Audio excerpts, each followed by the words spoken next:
Thanks for coming back.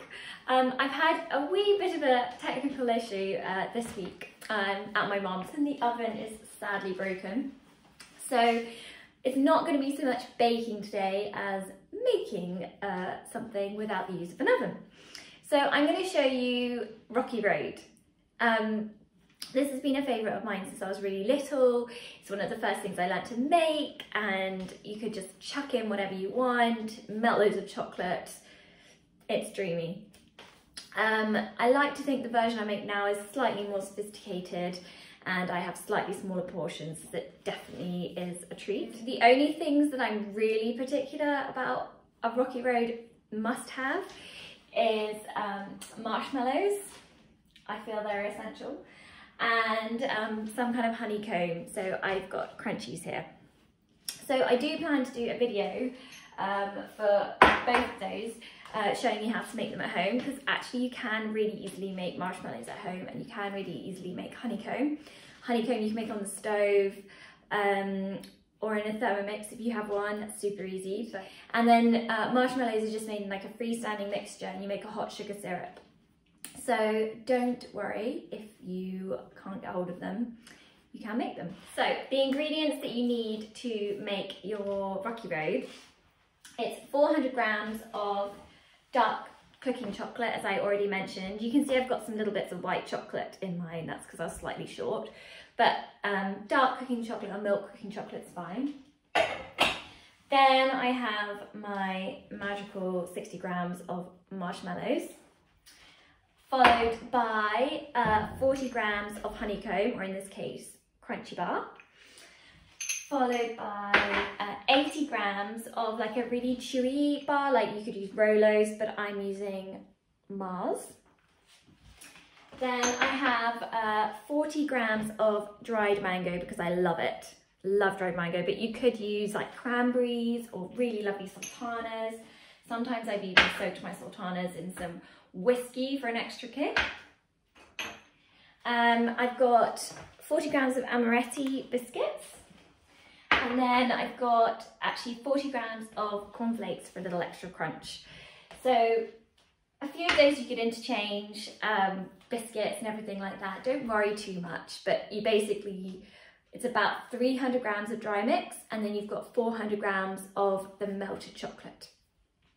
So melting your chocolate, I would 100% recommend you do it in a bain-marie like this. So I've got my pan, which has got water up to about here, and then I'm going to turn it on,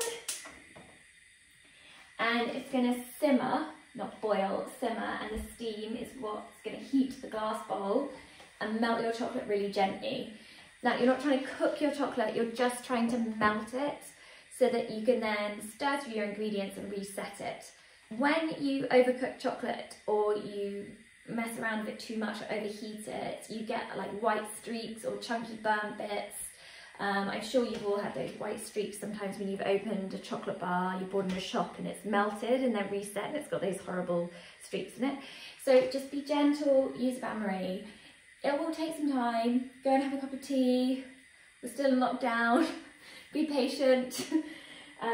It will take some time, but it's worth it. So just gently melt your chocolate, weigh out your dry ingredients, prepare a baking tray. So I'm probably going to use my brownie tray, line it with paper, and when it's melted, we're ready to make it. So it's really, really easy recipe. This is literally the only cooking involved.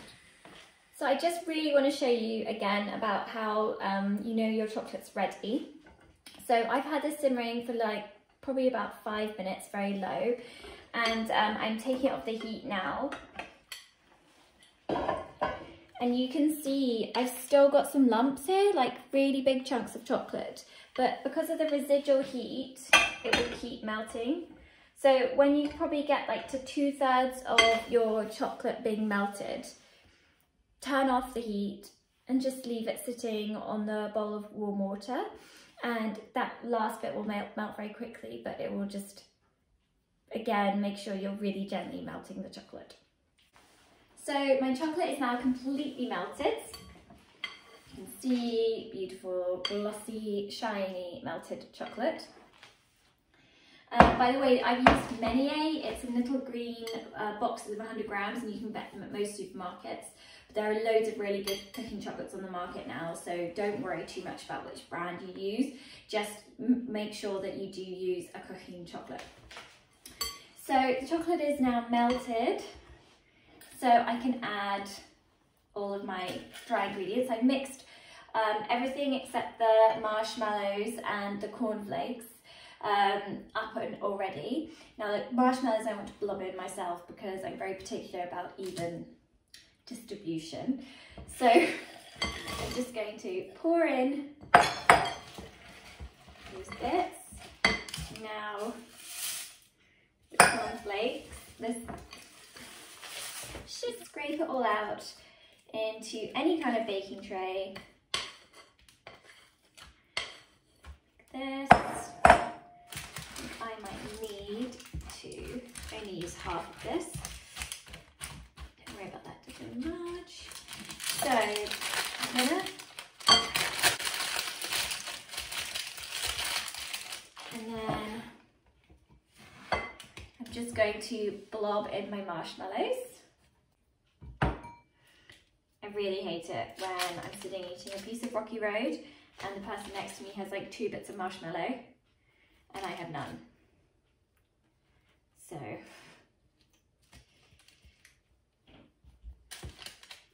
that's the kind of thing that upsets me. Okay, so you can just see I've just pushed up the baking sheet to about half of my tray. So the mixture's so thick, it shouldn't just all spread out. You can punch it up, but I want it to be about 1 centimetre deep, otherwise there's not going to be much to bite into. It requires a lot of patience, this very naughty snack.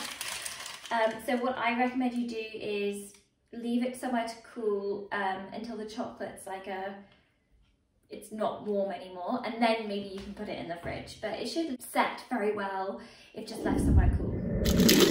Peel off the paper.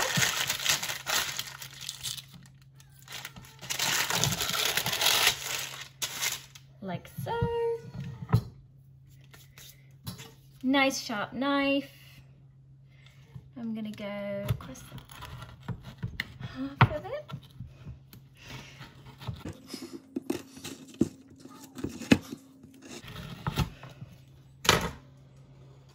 There you go. Mango, Mars bar, the essential marshmallow, and there's a bit of crunchy there too.